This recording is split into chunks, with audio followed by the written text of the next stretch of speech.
Ellie Silverman. As my partner Gotti said in his opening, we are here to tell you why something needs to change in children's programming and how we propose to make that change. Television definitely has positive effects on kids. Educational and entertaining programs can teach kids another language, like Dora the Explorer does, and how to think critically. They can also provide opportunities for kids to learn about other cultures and diversity. These programs can be a positive role model in kids' lives, but the opposite can also be true.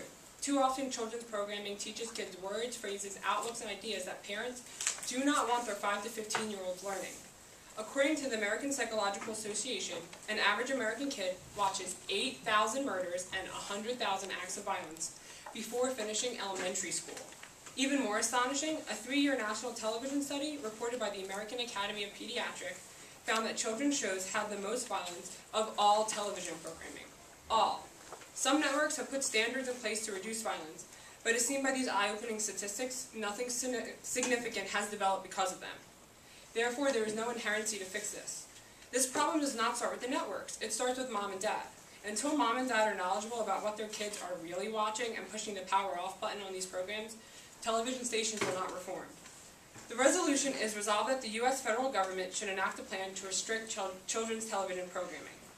Gotti and I have spent hours mulling over this resolution, thinking the most practical and desirable possibilities.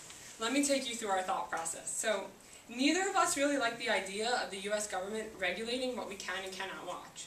This is a point the negative will make throughout the debate. They will say that this resolution is unconstitutional. If the government was being the media moderator, then yes, Gotti and I would agree that this is unconstitutional. However, this is not what our plan calls for. We are proposing that the government heads an initiative. This is not censorship or unconstitutional, because although the government is starting the initiative, the power to change rests in the hands of the people. If you remember the Coney 2012 initiative, this is very similar. This campaign will promote awareness of the harmful effects of violence, among other things in children's programming. The purpose of this campaign is to expose television stations for the negative aspects they place in children's programming to boost ratings.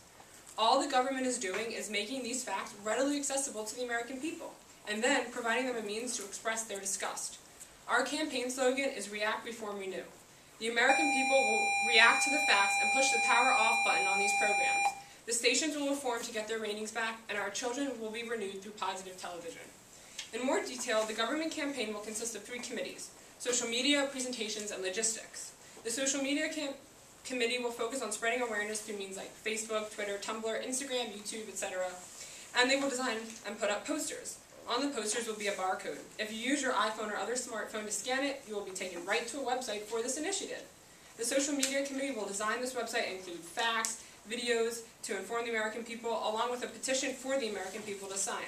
The purpose of the social media committee is to make all this information easily accessible to the American people, like how easy it is to get to the website with just one scan of a barcode. The presentations committee will represent the initiative.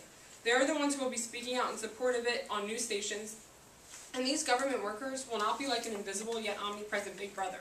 They are real people who will be keeping us informed each step of the way.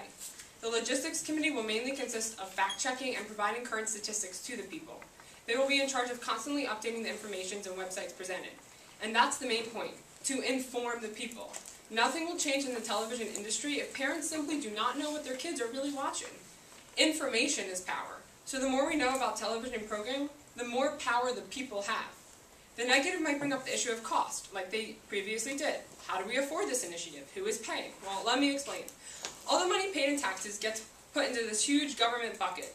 From that bucket, money is shoveled out to different government programs like military, Medicare, welfare, Social Security, wages for government workers, food stamps, etc. The Federal Communications Commission, or FCC, is one of these bucket programs. So, will this initiative cost money? Yes. But will it cost taxpayers money more? No. Here's why.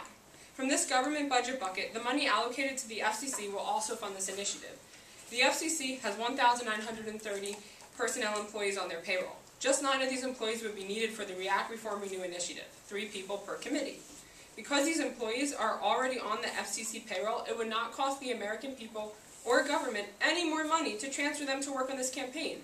It will be up to the FCC to reallocate necessary time towards React, Reform, Renew. This money is already given to the FCC, so no additional money will be asked for this program. This plan is not only desirable and practical, but it is vital for our children. In their eyes is our future. What they watch matters. There are current restrictions for television, but they won't work. We should not restrict, we should educate. Our React, Reform, Renew initiative aims to fix these problems. The best part is that the power of change is placed in the hands of the parents, not the government. This plan will educate parents and provide a better future for our kids. React, Reform, Renew now. Thank you, and vote affirmative.